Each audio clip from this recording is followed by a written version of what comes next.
नमस्कार दोस्तों, स्वागत है आपका इस YouTube channel Sarwan GS classes में। हम लोग पिछले क्लास में चर्चा कर रहे थे वर्धन वंश, जिसको हम लोग पुष्यभूति वंश भी कहते हैं।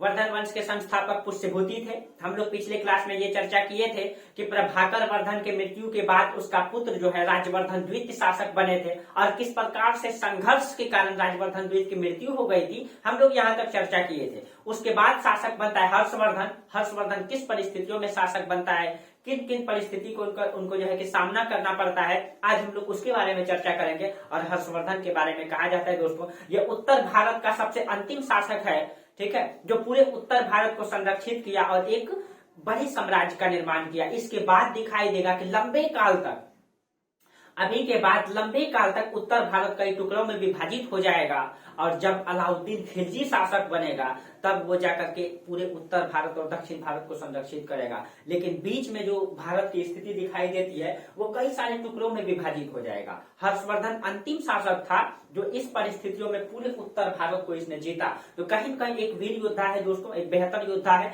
जिसने पूरे उत्तर भारत को संरक्षित करने का काम किया। तो किस प्रकार से इस योद्धा ने अपने जीवन में अपने संघर्ष से पूरे उत्तर भारत को संरक्षित किया, आज हम लोग उसके बारे में जानेंगे। कहीं न कहीं जीवन का संघर्ष एक न एक दिन जरूर कामयाब होता है, ठीक है, और हर्षवर्धन का भी हुआ और हमारा और आपका भी होगा। अगर हम आपका लक्ष्य एक है और उसके पीछे अगर आप कर्तव्य निष्ठ तरीके से ईमानदारी पूर्वक अगर लक्ष्य में लग गए हैं तो कोई भी आपका लक्ष्य को भेद नहीं सकता है। अगर आपका रास्ता एक है और चलने की मंजिल एक है तो उसको कोई तोड़ नहीं सकता है। बस आपका लक्ष्य एक होने चाहिए और ईमानदारी पूर्वक उसमें आप संघर्ष करते रहें। चलिए आप लोग जानते हैं कि हर्षवर्धन की जो राजधानी थी ये आपका पड़ता है पंजाब और हरियाणा का क्षेत्र। यहाँ थानेश्वर का शासक थे वो, ठीक है। अब देखिए तो थोड़ा इस समय राजनीतिक कंडीशन को समझ ले, ठीक है। और देखिए हम लोग पहले यहाँ से देखते, हर्षवर्धन के पिता थे प्रभाकर वर्धन। हम लोग यहाँ चर्चा किए थे और इसकी जानकारी का स्रोत भी हम लोग देखे थे, किस प्रकार से वंशखेड़ा अभिलेख, एहोल अभिलेख, कई साधन मुद्रा सिक्का पाए गए हैं, विदेशी यात्री, इन सब के बारे में पिछले क्लास में चर्चा कर लिए थे। और जो भी दोस्त आज का क्लास मेरा देख रहे हैं, पहले पिछले क्लास देख रहे हैं क्योंकि फर्स्ट क्लास वो है, ये दूसरा क्लास है। चलिए प्रभाकर वर्धन, ठीक है, प्रभाकर वर्धन का 3 पुत्र और पुत्री हुआ करता था, यानी कि 3 संतान था इनका, ठीक है। और प्रभाकर वर्धन का पत्नी यशोमती, इन दोनों से 3 संतान हुआ। एक तो राज्यवर्धन द्वितीय, दूसरा हर्षवर्धन जिसको हर्ष कहा जाता है, और एक राज्यश्री यानी ये पुत्री है, एक पुत्री है, ठीक है। तो हम लोग ये पिछले क्लास में चर्चा किए थे कि ये जो राज्यश्री है ये इनका विवाह हुआ था कन्नौज के शासक हुआ करते थे ग्रहवर्मन। कन्नौज में जो है मोखरी वंश का शासन था यहाँ पे कन्नौज में, ठीक है। यहाँ पे कौन वंश था? मोखरी वंश। और मोखरी वंश का शासक था ग्रहवर्मन। इसी से जो है इनकी बहन राजश्री का विवाह हुआ था, यहाँ का शासक ग्रहवर्मन। इसी से विवाह हुआ किसका? राज्यश्री का, ठीक है। देखिए और आपको पिछले क्लास में ये भी बताए थे, ये देखिए यहाँ पे आपका पड़ता है मगध, पाटलिपुत्र, देखिए इधर लिख देते हैं, यहाँ हो जाएगा आपका पाटलिपुत्र,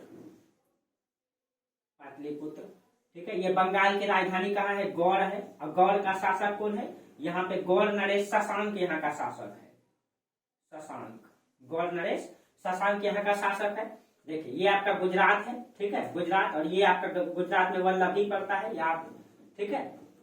ये स्थिति है। थानेश्वर का राजा हर्ष अब आ जाते हैं। अब देखिएगा किस तरीके से हर्ष यहाँ का शासक बनेंगे, ठीक है। देखिए पिछले क्लास में हम लोग परिस्थिति ये देखे थे कि राजवर्धन द्वितीय शासक बना, जब प्रभाकर वर्धन की मृत्यु हो गई तो राजवर्धन द्वितीय जब शासक बना था तो उस परिस्थिति में क्या हो गया था कि कन्नौज, हाँ अब देखिए यहाँ पे ये जो आपका क्षेत्र पड़ता है यहाँ पे गुप्त शासक था, पिछले क्लास में चर्चा किए थे गुप्त शासक। और अभी गुप्त शासक में जो शासक है ये देवगुप्त है, यहाँ का शासक है देवगुप्त, ठीक है। ये स्थिति है। दक्षिण में आपका देखिए यहाँ पे आपका पड़ता है नर्मदा नदी, जो उत्तर और दक्षिण भारत को विभाजित करती है। आप लोग सब जानते हैं ये नर्मदा नदी है जो भ्रंश घाटी में बहती है, विंध्याचल और सतपुरा के मध्य में बहती है, ठीक है, नर्मदा नदी। अब देखिए अब इसके नर्मदा के जो दक्षिण में ये पूरा जो साम्राज्य था यहाँ पे हुआ करता था चालुक्य चालुक्य वंश। और चालुक्य वंश का बहुत ही योग्य शासक था पुलकेशिन द्वितीय। पुलकेशिन द्वितीय यहाँ का शासक। उसके बाद इधर दक्षिण में केरल राज था, इधर पांड्य राज था, इधर चोल राज भी था। ठीक है, इधर आपका गुजरात है, ये देखिए ये आपका असम का क्षेत्र है, ये आपका असम है, ये आपका नेपाल है, ये आपका जम्मू कश्मीर है। ठीक है, सबको अलग अलग, अभी सबके बारे में राजनीतिक कंडीशन को हम लोग समझेंगे। पहले इतना समझ लें कि वर्तमान में क्या कहानी है, अभी राजनीतिक कंडीशन को समझाते एकदम क्लियर तरीके से। और जहां आप लोगों को दिक्कत हो आप लोग कमेंट जरूर कर दें। ठीक है, मैं आप लोगों का कमेंट पढ़ता हूं, जहां भी समस्या होगा मैं कोशिश करूंगा उसको खत्म करने का। और आप लोगों को जहां भी दिक्कत है 1 से 2 बार वीडियो देखिए अगर दिक्कत होता है तो। और मैथ में आप लोग क्लियर करके रखिए, अगर मैथ से आप लोग क्लियर करके पढ़ लेंगे तो कहीं दिक्कत नहीं होगा फिर इतिहास को जानने में। इतिहास को एकदम नहीं रखना है।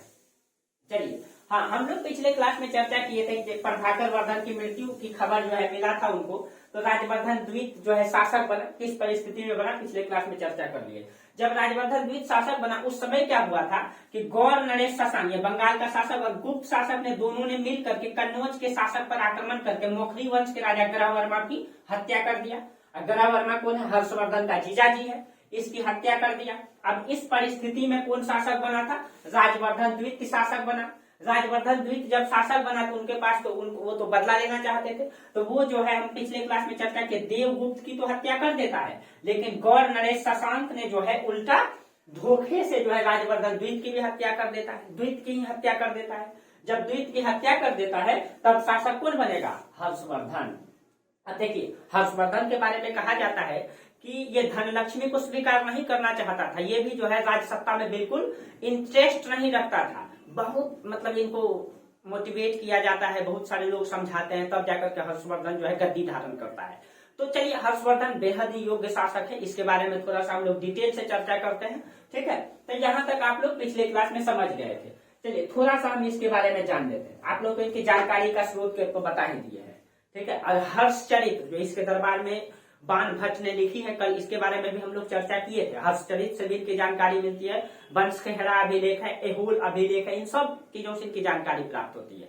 ठीक है, इसमें भी आप लोग लिख सकते हैं। ठीक है, और देखिए इसने जो है हर्षवर्धन ने जो गद्दी संभाला था ये 606 ईस्वी में संभाला, 606 ईस्वी को। और इसको जो है हम लोग हर्ष संवत के नाम से जाना जाता है, हर्ष संवत के नाम से जानते हैं। ठीक है, ये क्वेश्चन भी पूछ सकता है। देखिए, इसकी जो जानकारी है यह हर्ष चरित्र से प्राप्त होती है, हर्ष चरित्र से, और इसको बाण भट्ट ने लिखा है। ठीक है, और ये आप लोगों को बोले थे कि ये 8 अध्याय में बटा हुआ है, ये जो है 8 अध्याय में बटा हुआ है। इसमें जो है प्रथम 3 अध्याय और उसके बाद 5 अध्याय। देखिए, जो प्रथम 3 है उसमें हर्ष चरित्र ने अपनी जीवनी लिखी है, बाण भट्ट ने अपनी जीवनी लिखी है प्रथम 3 में। ठीक है, तो प्रथम 3 में बाण भट्ट का इतिहास है, बाण भट्ट ने अपनी जीवनी लिखी है। और अंतिम 5 में जो है यह हर्ष के बारे में लिखा गया है। ठीक है, हर्ष के बारे में लिखा गया है। तो इस हर्ष चरित्र में जो इसकी जीवनी मिलता है, इसकी जीवनी को बहुत अलंकारिक तरीके से प्रस्तुत करने का प्रयास किया गया है। ठीक है, बहुत ही योग बताने का प्रयास किया गया है। कहा जाता है कि हर्षवर्धन का जो जन्म हुआ है, इसका जन्म जो है हर्ष चरित्र में ये कहा गया है कि 4 जून 1590 ईस्वी को ज्येष्ठ मास के द्वादश तिथि को हुआ था। ठीक है, तो हर्षवर्धन का जन्म इसी के अनुसार 4 जून 1590 ईस्वी को ज्येष्ठ मास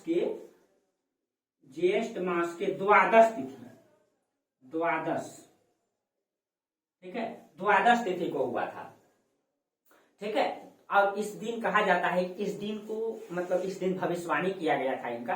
ठीक है, इस दिन बहुत शुभ बताया गया है। पूरे कहा जाता है जब इनका जन्म हुआ था तो पूरे राज्य में खुशियां मनाई गई, पूरा राज दरबार को सजाया गया था, मिठाइयां बांटी गई थी, हर्ष उल्लास के साथ पूरा थानेश्वर को सजाया गया, पूरी मतलब खुशियां मनाई गई। और कहा जाता है कि एक विद्वान था तारक, ठीक है, तारक से इनका भविष्यवाणी कराया गया। पहले राज दरबार में क्या होता था, जब पुत्र जन्म होता था, जब योद्धा जैसा पुत्र जन्म होता था राज दरबार में, तो राजा महाराजा क्या करवाते थे, भविष्यवाणी कराते थे कि मेरा बेटा कैसा सम्राट बनेगा। ठीक है, जिस प्रकार से आप लोग गौतम बुद्ध पढ़े होंगे, गौतम बुद्ध ने की भी जीवनी की जो है भविष्यवाणी किए थे क्वेंटिन नाम के ब्राह्मण ने, और उसमें ये बताया गया था कि या तो ये बालक बड़े होकर के चक्रवर्ती सम्राट बनेगा या तो ये बालक बहुत बड़ा सन्यासी बनेगा।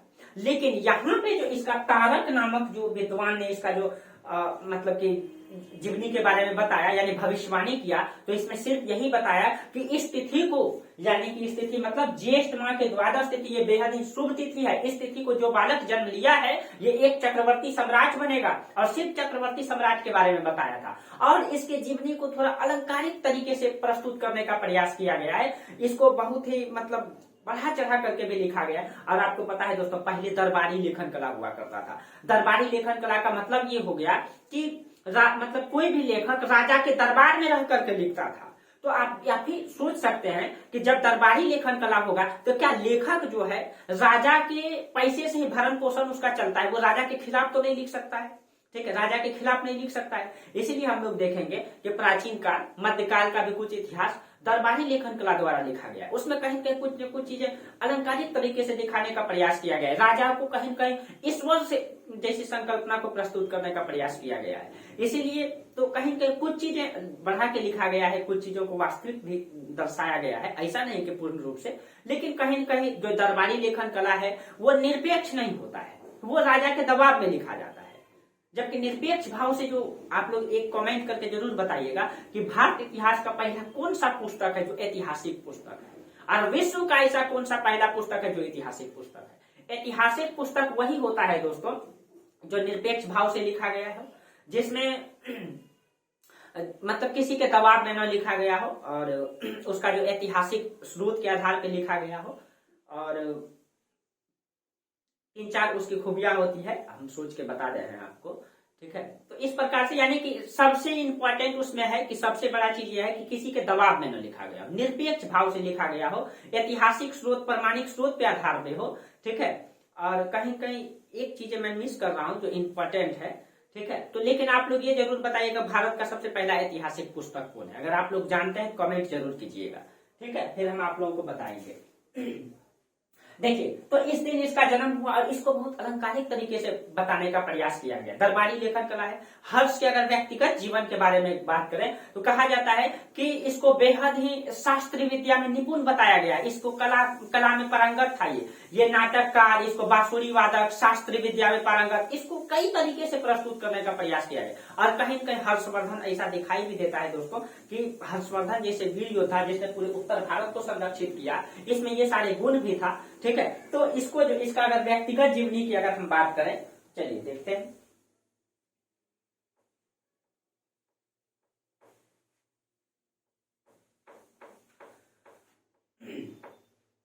आज थोड़ा ठंड बढ़ गई दोस्तों, इसलिए देखिए ये जो है चिपकने लगा।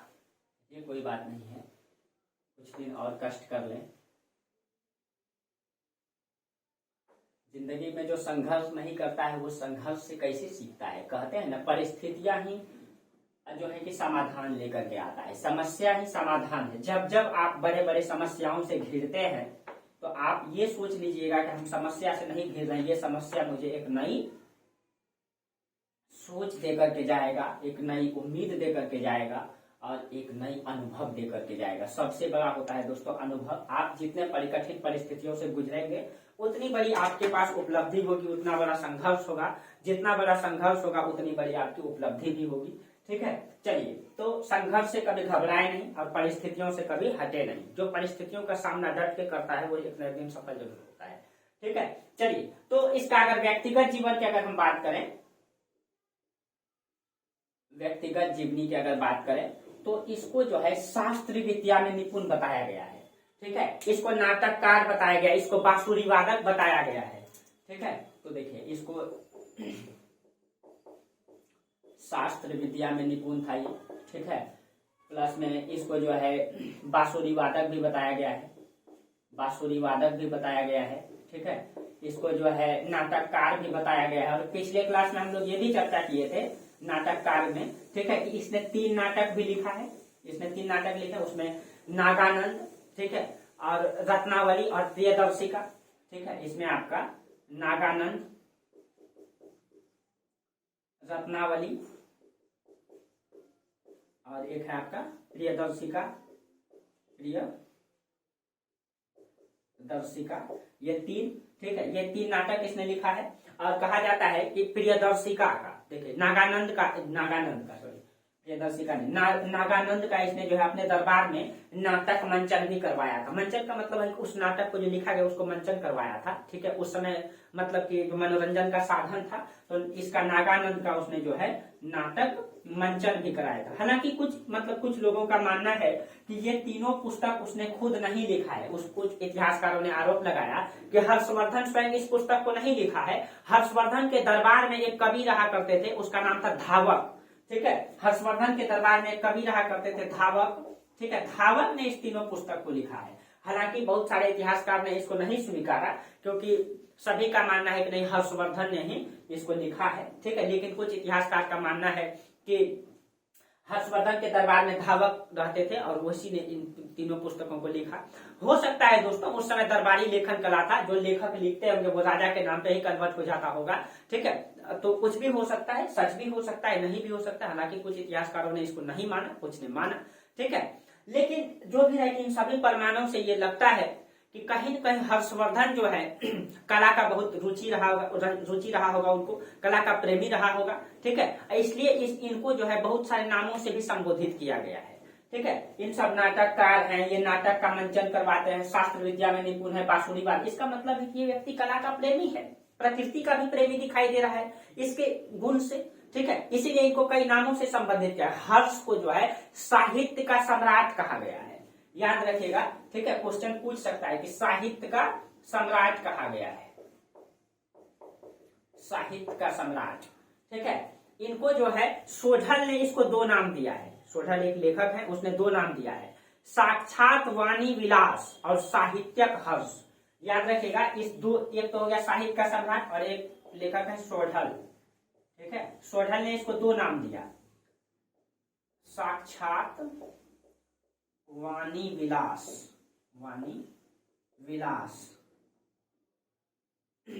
और एक है आपका साहित्यक हर्ष, दूसरा, ठीक है, इधर मिटा देते हैं, साहित्यक हर्ष। ये 2 उपाधि जो है हर्षवर्धन को सोढल ने दिया है, ठीक है। और साहित्यक सम्राट भी इनको कहा जाता है, ठीक है, इस आधार पे, ठीक है। अब देखिए जो भी है ये सब तो हम इनका बेसिक चीजों का चर्चा किए, ठीक है।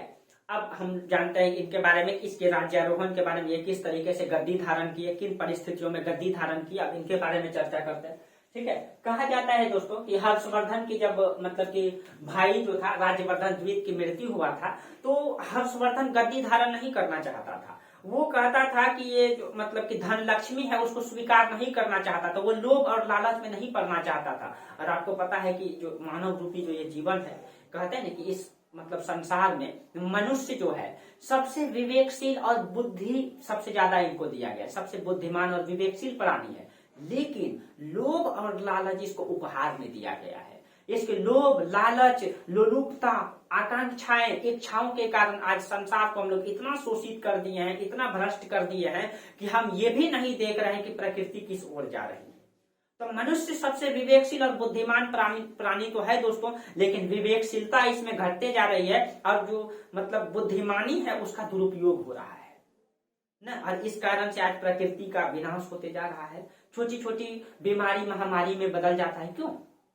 देखिए इसका एक ही कारण है। हम लोग जानते हैं कि पर्यावरण को संतुलित रखने के लिए 33% वन की जरूरत होती है, लेकिन अभी पूरे संसार में 30% वन है, पूरे अनाच्छादित है पूरे पृथ्वी पर, यानी कम है। उसके बाद अगर भारत में देखा जाए तो भारत में लगभग 24% वन आच्छादित क्षेत्र है, जबकि 33% होना चाहिए। और अगर बिहार का अगर हम चर्चा करें तो बिहार में 6.8 समथिंग में है, यानी 7% आप मान सकते। सोचिए 33% की जरूरत है और 7% ही वन आच्छादित है, यानी वन है। तो वन लगाने की जरूरत है दोस्तों।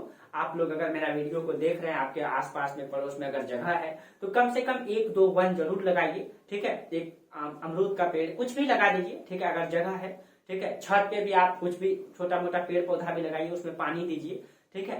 तो कम से कम हमारा पर्यावरण संतुलित रहेगा। और लोग कहेंगे क्या कहेंगे उससे मायने नहीं रखता है, अगर आप करेंगे समाज जरूर करेगा, धीरे धीरे होगा। इस पर्यावरण को बचाना आज मतलब बहुत बड़ी ज्वलंत समस्या हो गया है, इसलिए हम लोगों की जिम्मेवारी है कि इस पर्यावरण को भी बचाएं, ठीक है, चलिए दोस्तों हम कहां से कहां निकल जाते हैं।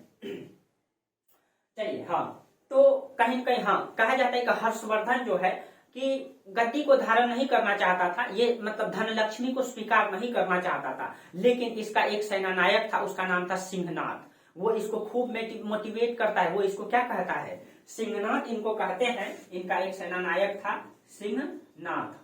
अब देखिए परिस्थिति ये हो गया है दोस्तों कि उनका भाई की भी मृत्यु हो गई है, याद रखिए वो थानेश्वर में है, इनके भाई की मृत्यु हो गई है, ठीक है। कन्नौज में जो है उसकी बहन को यानी कि राजश्री को कैद कर दिया गया है, ठीक है। ग्रह वर्मा उसका जीजा जी की हत्या हो गई है, और इस परिस्थिति में हर्ष गद्दी धारण नहीं करना चाहता है। तब उनका जो मतलब सेनानायक है सिंहनाथ इनको क्या कहते हैं कि कायरोचित शौक को परित्याग कर, यानी कि जो आपने जो अपने मन में जो कायरता की भावना रखे हैं उसको परित्याग कीजिए। राजकीय गौरव को, जो अपना पैतृक अधिकार है, यानी जो राजकीय का जो गौरव है, जो आपका पैतृक अधिकार है, ठीक है, उसे उसी प्रकार ग्रहण कीजिए जिस प्रकार एक शेर मृग शावक को ग्रहण करता है, ठीक है। यानी कि ये कहते हैं कि आप जो है जो कायरता का गुण अपने दिमाग में बैठा के रखें, इसको परित्याग कीजिए और उसी प्रकार इस गद्दी को धारण कीजिए, अपने हक को धारण कीजिए जिस प्रकार एक शेर मृग शावक को अपने अधिकार के तहत ग्रहण करता है, उनको पूरा मोटिवेट करता है, तब जाकर के हर्षवर्धन गद्दी को धारण करता है। और जैसे हर्षवर्धन गद्दी को धारण किया तो इनके पास क्या क्या समस्याएं हैं। सबसे पहले समस्या है कि इनको भाई का जो मृत्यु हुआ है उस गौर नरेश शशांक ने किया है, इनका बदला लेना है। दूसरा समस्या ये है कि इनकी बहन को कैद खाने में डाल दिया गया है, उसको छुड़ाना है न। तो सबसे बड़ा समस्या है इनके पास। तो हर्ष ने जो गद्दी धारण किया 606 ईस्वी में, तो इसने जो है दो समस्या इनके पास है। सबसे पहले तो एक तो उनका भाई का बदला लेना है, दूसरा यह है कि इनकी बहन को जो है कन्नौज के जेल में रख दिया गया है, कैद में, ठीक है, राजश्री को, तो यहाँ बहन लिख देते हैं, ठीक है, बहन को छुड़ाना है। दो समस्या है, ठीक है। इन परिस्थितियों में वो जो है हर्षवर्धन गद्दी धारण करता है, ठीक है। अब देखिए जब वो गद्दी धारण किया तो उसने कसम खाया, ठीक है। हर्ष ने जब गद्दी धारण किया संभाला, उसने दो घोषणाएं किया। क्या क्या घोषणा किया,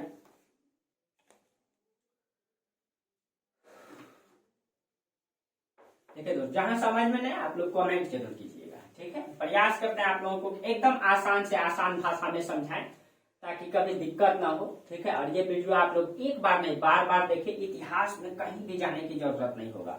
बस आप लोग एक बुक ले लीजिएगा, जैसे अभी एंशिएंट हिस्ट्री पढ़ा रहे हैं तो उसमें आप लोग केसी श्रीवास्तव का बुक ले लीजिएगा, और जो टॉपिक हम इसमें पढ़ाए उसमें पढ़िए, और एनसीईआरटी पढ़िए, ठीक है। आप कोई भी यूपीएससी भी एग्जाम देंगे ना तो कहीं कमी नहीं होगा।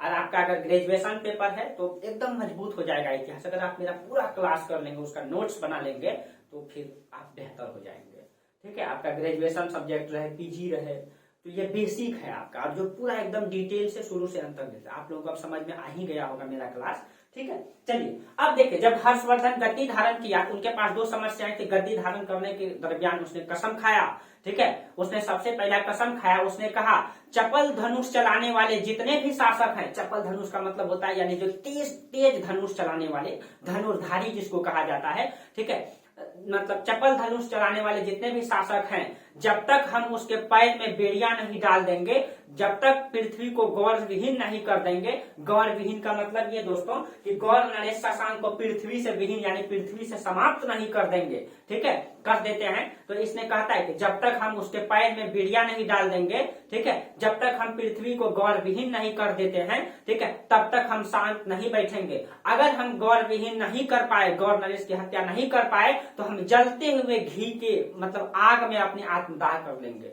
यानी ये कसम खा के बैठता है कि जब तक हम गौर नरेश शशांक को गौर यानी पृथ्वी विहीन नहीं कर देते हैं, गौर को पृथ्वी विहीन नहीं कर देते हैं, तब तक जो है हम शांत नहीं बैठेंगे। अगर हम गौर नरेश की हत्या नहीं कर पाए तो हम जलते हुए घी के आग में अपनी आत्मदाह कर लेंगे। ये कसम खाता है। और कहते हैं ना दोस्तों, जब आपका लक्ष्य एक रहता है 24 घंटा, सोते वक्त, खाते वक्त, उठते वक्त, बैठते वक्त, बाथरूम जाते वक्त, अगर आपका दिमाग में एक ही बात चलता है कि मेरा लक्ष्य, मेरा लक्ष्य, मेरा लक्ष्य, तो वो आपके करीब आते जाता है। कहते हैं जिस चीज को आप ज्यादा बेहतर समय देंगे वो आपका उतना ही करीब आते जाएगा, ठीक है। तो आपको अपने लक्ष्य के प्रति अगर रुचि है, अपने लक्ष्य के प्रति अगर पागलपन है, ठीक है, तो इस उम्र को उसमें झोंक दीजिए, कोई नहीं रोक पाएगा। चलिए, तो कहा जाता है कि गौर नरेश को मतलब ये पराजित किए थे या नहीं, इसके बारे में तो मतलब कि ये प्रमाण नहीं मिलता है दोस्तों कि गौर नरेश को इसने पराजित किया या नहीं, स्पष्ट प्रमाण नहीं मिलता है इतिहास में। लेकिन बहुत सारे इतिहासकार कहते हैं कि 620 ईस्वी में हर्ष ने गौर नरेश को पराजित किया था। ठीक है, यानी कि गौर नरेश को पराजित किया, इसका प्रत्यक्ष प्रमाण तो नहीं है, लेकिन कहा जाता है कि 620 ईस्वी में गौर नरेश को पराजित किया। अब पराजित किया तब ना दोस्तों पूरे उत्तर भारत को इसने जीता। ठीक है, देखिए अब इनके पास समस्या क्या है, अब एक एक करके हम चर्चा करते हैं। ठीक है, और हर्ष का एक मतलब कि ये भी था, पहले हम चर्चा कर लेते हैं। तो गौर नरेश शशांक के बारे में कहा जाता है कि जब हर्षवर्धन ने गद्दी धारण किया, ठीक है, तो गौर नरेश शशांक को इसने पराजित किया। स्पष्ट प्रमाण तो नहीं है, लेकिन कुछ इतिहासकार कहते हैं 620 में पराजित किया। लेकिन देखिए जब हर्ष गद्दी धारण किया सबसे पहले वो कन्नौज आता है। कन्नौज में देखा कि कन्नौज में इस समय जो है एक शासक है, उसका नाम है कुलपुत्र। ठीक है, देखिए हुआ ये है कि गुप्त शासक देवगुप्त और गौर नरेश शशांक ने कन्नौज में जो है मौखरी वंश के शासक गरावर्मा हर्षवर्धन का जीजाजी, इनकी हत्या कर दिया है। जब इनकी हत्या कर दिया तो उसी बीच में इसका फायदा उठा करके, ठीक है, उसी बीच में इसका फायदा उठा करके, एक सेकंड,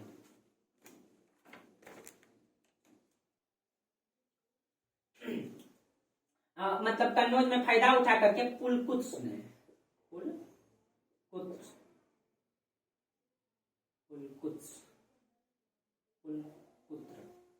ऐसे पुलकुत्र ये नाम है दोस्तों, पुलकुत्र लिखाता है, पुलकुत्र। ठीक है, अब देखिए अब मतलब कन्नौज खाली था, तो कन्नौज में देखा जब हर्षवर्धन यहाँ पे आया तो हर्षवर्धन ये देखता है कि कन्नौज खाली और कन्नौज में इसका फायदा उठा करके पुलकुत्स ने क्या करता है, गद्दी हासिल कर लेता है। जब गद्दी हासिल कर लिया तो हर्षवर्धन पुलकुत्स को पराजित करता है। पराजित करने के बाद जो वो देखता है कि कन्नौज की जेल में जो है उसकी बहन तो है ही नहीं, उसकी बहन है ही नहीं। जब वो देखता है कि उसकी बहन नहीं है तो पता चलता है कि उनकी बहन जो है जेल से भाग करके जो विंध्य का जंगल है, विंध्याचल का जंगल, उस ओर चल जाता है। ठीक है, तब हर्षवर्धन जो है भटकते भटकते अपने बहन को खोजते खोजते जो है, ठीक है, वो जाता है। ठीक है, क्योंकि उनका पति मृत्यु हो गई थी, तो इसीलिए वो राजश्री भी अपना आत्मदाह करने के लिए, जैसे वो मतलब कि आत्मदाह करना चाहता है वैसे हर्षवर्धन पहुंच जाता है, उसको रोक लेता है। ठीक है, उसको जो है अपनी बहन को रोक लेता है। ठीक है, उसके बाद वो कन्नौज लेकर के आता है। कन्नौज की जनता हर्षवर्धन को कहता है, उनको विनम्र आदर करता है, सम्मानित भाव से कहता है, वह उनसे जो है कि आग्रह करता है कि आप कन्नौज को, गद्दी को महाराज हासिल कर लीजिए। तो हर्षवर्धन कहता है नहीं, मैं धन लक्ष्मी को किसी भी हाल में स्वीकार नहीं करूंगा। एक राज्य को ग्रहण करने का मतलब है कि ये सारी जनताएं हमारे पुत्र के समान है और मैं एक पुत्र को संभालने में सक्षम नहीं, और इतनी जनता को मैं कैसे संभाल सकूं। लेकिन फिर भी कहा यहाँ की जनता कहता है नहीं महाराज, आपको इस गद्दी को ग्रहण करना ही होगा। इस पूरी जनता की जिम्मेवारी आपके हाथों में है। अगर आपके जैसा योग्य शासक इसका संरक्षण करेंगे तो हम सभी जो है आपके पुत्र के समान और आपको पुत्र माने, पिता मानेंगे, और सब दिन हम आप लोगों को, आप लोग आपके राज परिवार को सम्मानित करेंगे। तो कहा जाता है कि बहुत आग्रह करने पर यहाँ के ब्राह्मणों द्वारा तब जाकर के हर्षवर्धन कन्नौज को गद्दी हासिल करता है और कन्नौज का जो शासक घोषित करता है। और उसी के उपलक्ष्य में, कन्नौज को गद्दी हासिल करने के उपलक्ष्य में इसने जो उपाधि लिया था, ये राजकुमार की उपाधि लिया था, राजकुमार की उपाधि। ठीक है, देखिए इसने महाराजा धीराज जैसे बड़े बड़ी उपाधि नहीं लिया, इसने जो है राजकुमार की उपाधि लिया। ठीक है, एक सेकंड दोस्तों, थोड़ा सा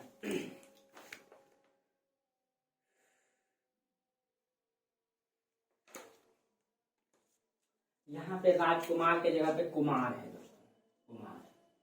ठीक है, इसने कुमार की उपाधि धारण किया, इसने बड़ा उपाधि नहीं लिया, इसने कुमार की उपाधि धारण किया। ठीक है, और इस प्रकार से अब देखिए, अब याद रखिए वो थानेश्वर को राजधानी चेंज करके वो कन्नौज को राजधानी बना देता है। ठीक है, अब देखिएगा, अब कन्नौज को इतना वो खिला खुला देगा, और इसी समय जो नालंदा जैसे विश्वविद्यालय था वो विश्वविद्यालय में कन्वर्ट हुआ था, और उसमें हर्षवर्धन का बहुत बड़ा योगदान था। ठीक है, अब हम यहाँ का राजनीतिक कंडीशन को समझते हैं। इस समय जो कश्मीर का शासक है वो है दुर्लभ वर्धन। देखिए अब हम सबको पहले लिख देते हैं, यहाँ का शासक है दुर्लभ वर्धन, यहाँ का शासक, कश्मीर का शासक। ठीक है, क्योंकि उसने पूरे उत्तर भारत को जीता था, एक एक कंडीशन को समझना जरूरी है। ठीक है, उसके बाद असम का शासक था इस समय भास्कर वर्मा। ये जो असम है इसका शासक कौन है? भास्कर वर्मा, भास्कर वर्मा। ठीक, अब देखिए ये जो आपका पाटलिपुत्र है, इस समय मगध का शासक यानी पाटलिपुत्र का शासक जो है पूर्णवर्मा है, यहाँ का शासक यानी मगध का शासक पूर्णवर्मा, पूर्णवर्मा। ठीक है, और गुजरात का शासक इस समय है राजा दत्त। ठीक है, पुलकेशिन का ये सामंत था, ये याद रखिएगा। देखिए यहाँ पे पुलकेशिन द्वितीय है ना राज शासक, यहाँ पे पुलकेशिन द्वितीय, और ये पुलकेशिन द्वितीय का ये सामंत है गुजरात, और यहाँ का शासक कौन है? राजा दत्त। अब देखिए ये आपका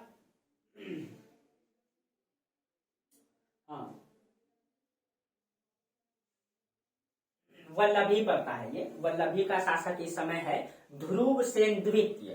ठीक है, ये वल्लभी है, यहाँ पे हम लिख देते हैं वल्लभी, और इसका शासक है ध्रुव सेन द्वितीय।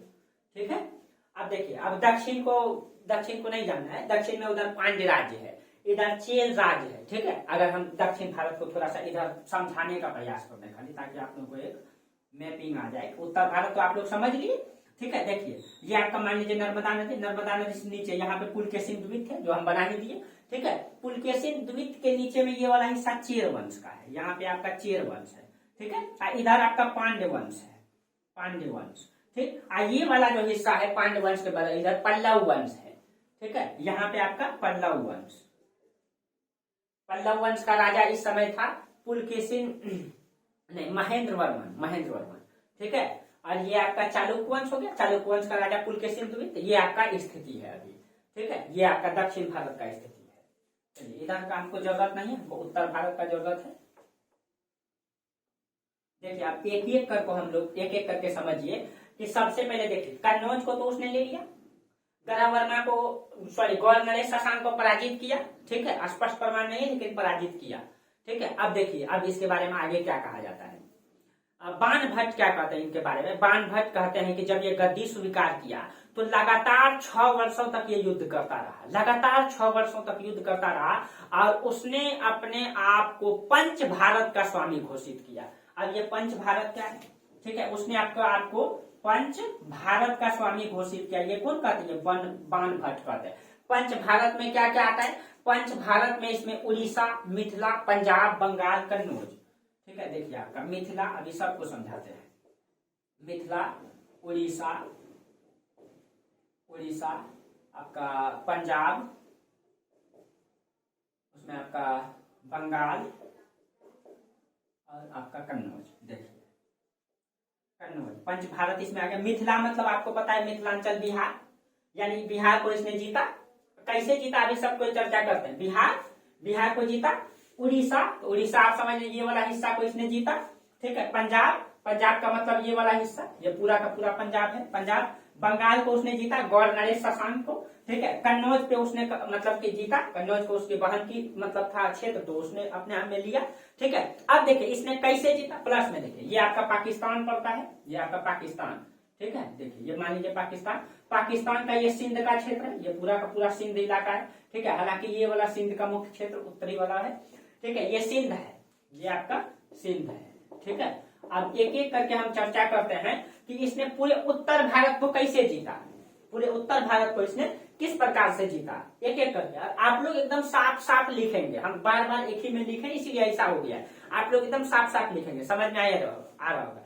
सिंध क्षेत्र पर इसने कहा जाता है, सिंध क्षेत्र को इसने जीता, लेकिन यहाँ जीतने के लिए इसने कौन सा नीति लगाया? ग्रहण मोक्षानुग्रह की नीति। ग्रहण याद कीजिए, मोक्षानुग्रह। ग्रहण मोक्षानुग्रह का मतलब ये हो गया कि इस राज्य को इसने जीता, लेकिन उस पर प्रत्यक्ष कंट्रोल नहीं किया। उसको जो है उसकी सारी संपत्ति को लूट करके, उसको संपत्ति को ग्रहण करके उसको मोक्ष कर दिया, उसमें उदारता दिखा दिया। ठीक है, यानी कि सब संपत्ति ये लूट लिए, उसके पास पावर ही कहाँ रहा हमरे खिलाफ वो आक्रमण कर पाए, नहीं रहा, सब चीज छीन लिए, उसका पावर खत्म। लेकिन प्रत्यक्ष कंट्रोल नहीं किया, क्योंकि वो जानता था कि एक स्थान पे रह करके पूरे क्षेत्र को कंट्रोल करना चाहेंगे तो सब क्षेत्र छूट जाएगा। ये गलती एमबीटी ने करके दिखाया था, इसीलिए आप लोगों को कई बार चर्चा भी की है। ठीक है। तो उसने सिंध क्षेत्र को जीता और उसके लिए उसने ग्रहण मोक्षानुग्रह, ग्रहण का मतलब उसको ग्रहण कर लिया, उसके बाद मोक्ष की प्राप्ति कर दिया, उसको छोड़ दिया संपत्ति लूट करके, जाओ भाई, ठीक है। उसके बाद देखिए बल्लभी, ये आपका, अब देखिए ये आपका बल्लभी है, ठीक है। देखिए एक एक करके हम चर्चा करें, पहले सिंधु को इसने जीत लिया, अब हम बल्लभी पे आते हैं, ठीक है। बल्लभी का शासक कौन है? ध्रुव सेन द्वितीय, ठीक है। अब इसमें यह हुआ था, कहा जाता है जब यहां से वो यहाँ आक्रमण करता है, आक्रमण किया यहाँ पे बल्लभी पर, तो ये भाग करके गुजरात आ गया, यहाँ का शासक भाग के गुजरात राजा दत्त के पास आ गया। तो राजा दत्त क्या करता है, हर्षवर्धन और इनके बीच में समझौता करा देता है। लेकिन हर्षवर्धन क्या करते हैं कि अपने पुत्री का विवाह जो है बल्लभी मतलब कि ध्रुव सेन द्वितीय से करा देते हैं, अपनी पुत्री का विवाह। देखिए कहीं कहीं इसने वैवाहिक संबंध को बनाया, क्यों? देखिए दोस्तों, इसलिए क्योंकि दक्षिण में पुलकेशिन द्वितीय यहाँ चालुक्य वंश का राजा जो बहुत ही मजबूत कंडीशन में है, तो वो जान रहा है कि अगर पूरे उत्तर भारत को हमको कंट्रोल करना है तो हम जैसे वल्लभी को जीतेंगे तो ये भी मेरा सपोर्ट में आ जाएगा, गुजरात भी सपोर्ट में आ जाएगा, क्योंकि गुजरात जो है पुलकेशिन द्वितीय का सामंत है। और इसी से पुलकेशिन द्वितीय नाराज हो गया, क्यों? जब ये इसने आक्रमण किया बल्लभी पर, तो बल्लभी का शासक गुजरात भाग गया, तो गुजरात के शासक ने मतलब इन दोनों ने समझौता करा दिया। तो जब समझौता करा दिया तो इससे पुलकेशिन द्वितीय नाराज हो गया, क्यों? क्योंकि जो है गुजरात इसका सामंत है ना, और ये इधर चल गया, तो ये नाराज हो गया। और यही युद्ध का कारण बना पुलकेशिन द्वितीय और हर्षवर्धन का, इन दोनों के बीच जो युद्ध हुआ था यही कारण हुआ था, ठीक है। लेकिन जो भी रहे, ठीक है, अपने पुत्री का विवाह जो है हर्षवर्धन ने क्या किया, मतलब ध्रुव सेन द्वितीय से कर दिया, और अंततः जो है बल्लभी का क्षेत्र भी इसके अंतर्गत आ गया, ठीक है। लेकिन कहा जाता है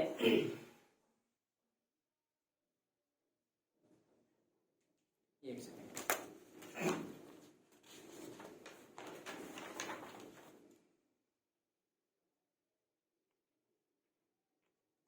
अब देखिए, अब जैसे ही ये परिस्थिति बना, इससे पुलकेशिन द्वितीय नाराज हो गया, और पुलकेशिन द्वितीय दक्षिण में लगभग पूरा दक्षिण इसी के कंट्रोल में था दोस्तों। इस समय सबसे बड़ा क्षेत्र इसके अंतर्गत था। उत्तर भारत में हर्षवर्धन उधर सत्ता जमाए हुए था, और दक्षिण भारत में पुलकेशिन द्वितीय। और इसी कारण से पुलकेशिन द्वितीय और हर्षवर्धन के बीच जो है युद्ध होता है, घमासान युद्ध हुआ था यहाँ नर्मदा नदी के किनारे, ठीक है। और उस युद्ध में कहा जाता है कि हर्षवर्धन पराजित हो गया था। और इसी का उल्लेख पुलकेशिन द्वितीय का अभिलेख है एहोल अभिलेख, इसी एहोल अभिलेख में इसका उल्लेख आता है, ठीक है। ये पुलकेशिन द्वितीय का अभिलेख है, बहुत इंपॉर्टेंट है कि इसमें हर्षवर्धन जो है पराजित हो गया था। इसीलिए हर्षवर्धन के बारे में कहा जाता है उसने नर्मदा नदी से दक्षिण की ओर विस्तार नहीं किया था, क्योंकि दक्षिण में उस समय योग्य शासक था, और नर्मदा नदी से उत्तर उसने जीता।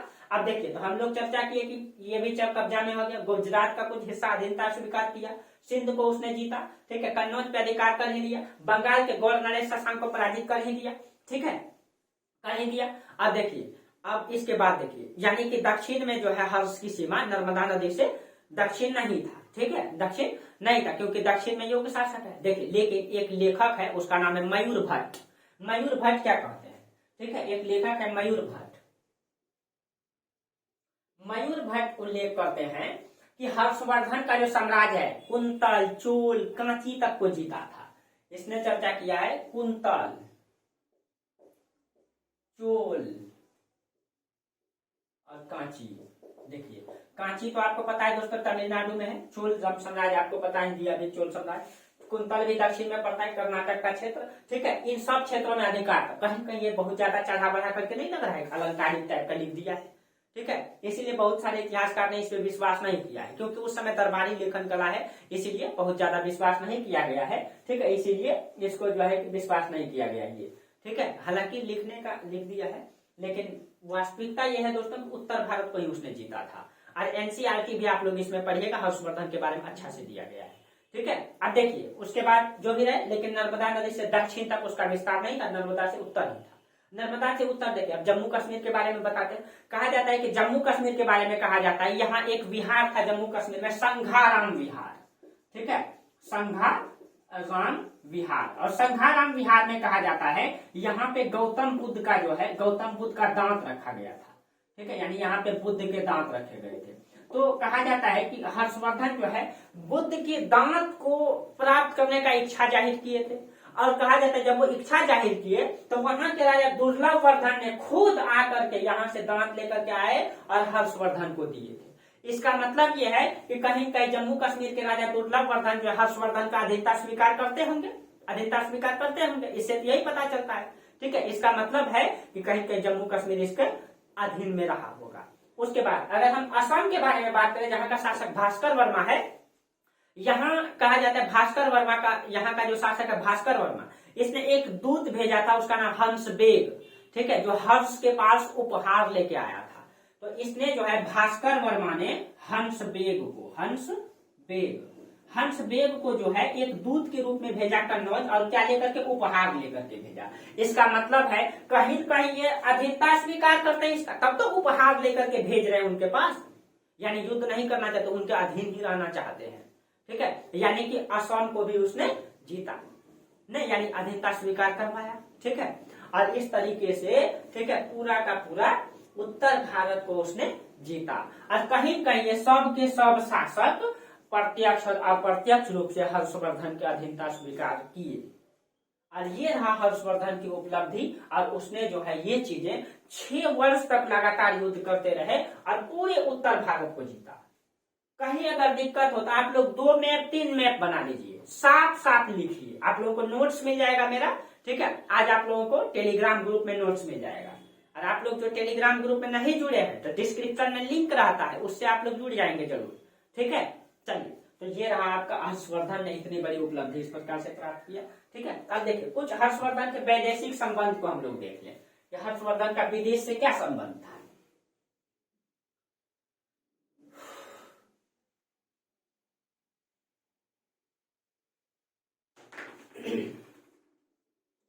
देखिए हर्षवर्धन का विदेशी संबंध, तो माना जाता है विदेशी से जो संबंध है इसका चीन से संबंध बताया जाता है। ठीक है, कि चीन के शासक से इनका संबंध था। ठीक है, अब देखिए हर्षवर्धन का संबंध चीन से था, इसका उल्लेख है एक लेखक है मातवाली, वो करता है, मातवाली, ये उनका उल्लेख करता है। अब देखिए ये मातवाली क्या कहते हैं, ये कहता है कि हर्ष ने, ठीक है, एक ब्राह्मण दूत भेजा था चीन में, और यह भी कहता है कि हर्ष चीन की अधीनता स्वीकार करता था। अभी देखिए ये कहता है, ये आपका चीन है, ठीक है, ये आपका पूरा का पूरा चीन है दोस्तों, तो मान लीजिए इधर हम चीन लिख देते हैं। ठीक है, ये कहता है, मातवाली कहता है कि चीन का अधीनता हर्ष स्वीकार करता था। अब ये किसी भी प्रकार से भारतीय इतिहासकार जो है स्वीकारते नहीं है। कैसे स्वीकारेगा भाई, भारतीय इतिहासकार होकर के, ठीक है, कैसे स्वीकारेगा कि चीन का अधीनता स्वीकार करता था हर्षवर्धन। ठीक है, तो हालांकि ये भारतीय इतिहासकार मतलब कि नहीं स्वीकारते हैं। ठीक है, लेकिन साथ साथ ये भी कहते हैं कि चीन ने भी 2 दूत मंडल भारत भेजे, और चीन में इस समय थांग वंश का शासक था। ठीक है, चीन में इस समय देखिए इसने कहा कि हर्ष ने वह चीन जो है दूत भेजा था। साथ साथ ये भी कहता है कि चीन ने भी भारत में 2 दूत मंडल भेजे, और इस समय चीन में कौन शासक है, थांग वंश का शासन है इस समय, और थांग वंश का राजा इस समय है ताईसुंग यहाँ का शासक है, ताईसुंग। ठीक है, ताईसुंग यहाँ का शासक है, और ताईसुंग ने 2 दूत मंडल भेजे थे, एक लियांग होई किंग के नेतृत्व में, लियांग होई किंग। देखिए ये सब चीनी नाम है दोस्तों, इसलिए ऐसा ही रहता है। जैसे कि हिमालय पर्वत को चाइना जो है सुंगयून कहता है। ठीक है, तो वो अलग बात। और उसके बाद बहुत दिन तक जब हर्षवर्धन शासन किया तो 643 ईस्वी में, देखिए 606 में वो गद्दी धारण किया, 643 में फिर एक दूत मंडल भेजा था ली ई पियायो के नेतृत्व में। 643 में ली ई पियायो के नेतृत्व में। ठीक है, ये दूत मंडल था। दूत मंडल का मतलब एक व्यक्ति नहीं, कई सारे लोगों को साथ में भेजा था। ठीक है, दूत में कई सारे लोगों को भेजा था साथ में। तो जो भी रहे उनका वैदेशिक संबंध चीन से अच्छा रहा होगा। ठीक है, और जहां तक अधीनता की बात है वो मतलब इतिहासकार ये नहीं स्वीकारते हैं कि चीन की अधीनता स्वीकार करते होगा। ये कहीं पे अलंकारिक भी दिखता है दोस्तों कि कैसे चीन की अधीनता स्वीकार कर सकते हैं। बीच में हिमालय पर्वत है और वहां का शासक यहाँ कैसे अधीनता स्वीकार कर सकता है। चलिए जो भी रहे, तो हर्ष के दरबार में यह हर्ष का उपलब्धि रहा। और हर्ष का दरबारी कवि के बारे में देख लेते हैं कि हर्ष के दरबार में कहते हैं ना कि जो विद्वान व्यक्ति रहते हैं, ठीक है, दरबारी कवि, आप लोग विद्वान व्यक्ति ही विद्वानों को संरक्षण देंगे ना भाई, ठीक है। तो कहीं कहीं इसके दरबार में बहुत सारे विद्वान भी रहते थे, उसमें से आपका है बाण भट्ट। आपको पता है बाण भट्ट के बारे में तो चर्चा कर ही दिए हैं, फिर भी लिख देते हैं, एक स्थान पे आ जाएगा, ठीक है, बाण भट्ट। और बाण भट्ट के बारे में बोले कि इसने 3 पुस्तक लिखे, आप लोग लिख लीजिए, हर्षचरित, कादम्बरी और चंडी शतक। दूसरा है आपका मयूर, ठीक है, एक बाण भट्ट, दूसरा है आपका मयूर, ठीक है, और तीसरा है मातंग दिवाकर, मातंग दिवाकर, मातंग दिवाकर, ठीक है, ये है मातंग दिवाकर। और मातंग दिवाकर के बारे में कहा जाता है इसने 2 पुस्तकें भी लिखी थी, सूर्य शतक और मयूर शतक। मातंग दिवाकर ने 2 पुस्तक लिखी, सूर्य शतक, सूर्य शतक और मयूर शतक, ठीक है। और एक विद्वान था इसके समय में जयगुप्त, ठीक है, जयगुप्त, चौथा है जयगुप्त। और यही जयगुप्त है जिसने हर्षवर्धन को जो है हर्ष को कविता कामनी कहा था, याद रखिएगा, ये कविता कामनी, ये हर्षवर्धन को कविता कामनी कहा था, कविता कामनी, ठीक है। और 5वां एक लेखक है हरिदत्त, हरिदत्त, हरिदत्त, ठीक है। ये सारे विद्वान थे इसके समय में। और आपको बता ही दिया कि हर्षवर्धन के समय नालंदा विश्वविद्यालय बहुत ही फेमस था, ठीक है। इसी के समय नालंदा जैसे विश्वविद्यालय अंतर्राष्ट्रीय ख्याति प्राप्त किया था। कहीं कहीं हर्षवर्धन का संबंध जो है कि उत्तरी पूर्वी द्वीप से भी, सॉरी, दक्षिणी पूर्वी द्वीप से भी हुआ था, यानी हिमालय द्वीप, जो इंडोनेशिया द्वीप समूह, सभी इन सभी से था। इसका संबंध, वैदेशिक संबंध अच्छा रहा होगा। नालंदा विश्वविद्यालय पूरी दुनिया में इस समय प्रख्यात था, जो बिहार की धरती से संचालित होता था, ठीक है। और कहीं कहीं इस समय बिहार का महत्व कहीं कहीं अधिक हो चुका था। और कन्नौज को कहा जाता है कि इसने पूरे उत्तर भारत को जीत को कन्नौज को इस तरीके से बना दिया कि कन्नौज को राजधानी जब बनाया तो रात में पूरा दूर दूर से कन्नौज चमकता था। और हर कोई, जिस प्रकार से आपको पहले बोले कि सब कोई अब मगध को चाहता था, ठीक है, क्योंकि जो राजा मगध को जीतेगा वही भारत का शासक कहलाएगा। अभी वर्तमान में कन्नौज को इतना महत्वपूर्ण स्थान इसने बना दिया, कहा जाता है कि अभी जो भी राजा कन्नौज को जीतेगा वो पूरे उत्तर भारत का स्वामी बन जाएगा। इसीलिए अब दिखाई देगा हर्षवर्धन के बाद, जैसे हर्षवर्धन की मृत्यु हुई तो हर्षवर्धन के बाद अयोग्य शासक आए, और जिसके कारण से हिंदुस्तान टुकड़ों में विभाजित हुआ। और यहाँ पे कई सारा संघर्ष दिखाई देगा, जहां से प्रतिहार वंश के शासक इसमें आक्रमण करेंगे, इधर पाल वंश के शासक, इधर से राष्ट्रकूट वंश, और तीनों में त्रिपक्षीय संघर्ष दिखाई देगा आपको, ठीक है। तो आगे हम लोग इसके बारे में चर्चा करेंगे। आज हम लोग यहीं तक रहने दीजिए। और आप लोगों को मेरा क्लास अगर बेहतर लगता है तो आप लोग लाइक कीजिए, शेयर कीजिए, ठीक है, और सब्सक्राइब जरूर कीजिए, ठीक है। चलिए, आज हम लोगों का क्लास यहीं तक रहने दीजिए। तब तक के लिए आप लोगों को बहुत बहुत धन्यवाद। Thank you.